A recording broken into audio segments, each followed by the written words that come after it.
So today I'm going to talk to you about a new model for pricing in the wealth industry value chain, and that's naked pricing.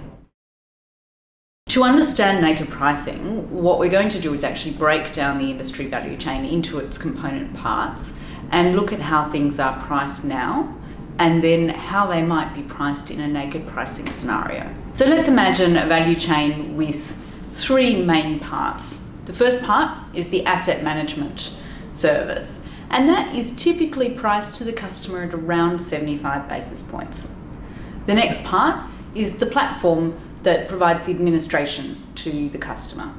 Typically, that's priced around 45 basis points. Then finally, the advisor. And the advisor usually charges the client around 90 basis points for a total cost to the client of around 210 basis points. The question is it actually time to move to a naked pricing structure? Certainly, the regulator has been keen. There's been an increased focus on the best interest duty, making it increasingly difficult for advisors to recommend products that aren't sharply priced. There will be the end of grandfathering that will unravel existing arrangements that cross-subsidise throughout the value chain and will open up pricing decisions and new product selection to potentially create space for a naked pricing model. And finally, there's an increasing desire for transparency in the market, something that clear and ambiguous pricing would help to contribute to. The question is, though, if the regulator has been nudging us towards a naked pricing model and we've had the glare of a Royal Commission and still haven't got there, what might actually make us change? Is there actually a commercial imperative for someone in this industry to move to a new pricing structure? To understand who might have a good commercial motivation to move to a new pricing structure, we broke the industry into three groups. We looked at the independents, the partially integrated, and the fully vertically integrated firms. Amongst the independents, you might have independent financial advisors, independent asset managers, and some of the smaller and more nimble platforms. The vertically integrated and partially integrated groups are as they sound, where the asset manager and the platform are usually part of the same organisation, and sometimes they have their own internal advisors as well. The independents will struggle to change the pricing model that the whole industry uses on their own, and so it's difficult for them to move to a naked pricing structure.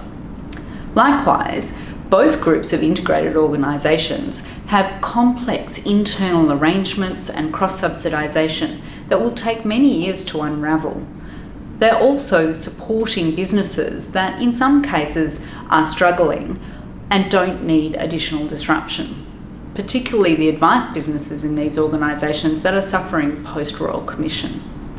The question is, who does look good naked? Imagine this. Imagine an asset manager with a category killer product. It's a high-performing product. It's the kind of product that every platform simply has to have on their menu, and advisors want to put in all of their clients' portfolios. That asset manager could afford to change their price. The platforms would be forced to continue to offer the product, even though they could no longer have a rebating arrangement with that asset manager. It would be uncompetitive for them to not include it on the menu. Advisors would struggle to recommend a more expensive and poorer performing product to their clients, and so would have to continue to sell that particular product. That asset manager's peers would be forced to move. Over time, their products are going to look expensive, and their performance, while already not at the same level as our star performer, is going to look worse on a net of fees basis. It's that way that a single asset manager with a category killer product could move the market towards a naked pricing structure. There are a group of participants in the market who in fact already use naked pricing, and that's the industry funds. In fact, if you compare the cost of investing in an industry fund to the cost that we saw in the value chain right at the beginning of this discussion, you'll see that not one retail fund comes close to the price set by industry funds. And that's not entirely, but in large part due to the rebating and cross-subsidisation that retail funds are forced to load into their pricing. But if we were to move those retail funds to a naked pricing model, then you start to see a big change. In fact, what you see is that 4 of the top 20 industry funds are suddenly more expensive than the naked retail price. And we can push that a little bit further and say that 10 of the top 20 industry funds will fall within 10 basis points of the naked retail price. It's a real opportunity for change. The large vertically integrated firms might also consider adopting a naked pricing model. To start off with, their in-house asset management products are going to look better on a net of fees basis. It will lift their performance.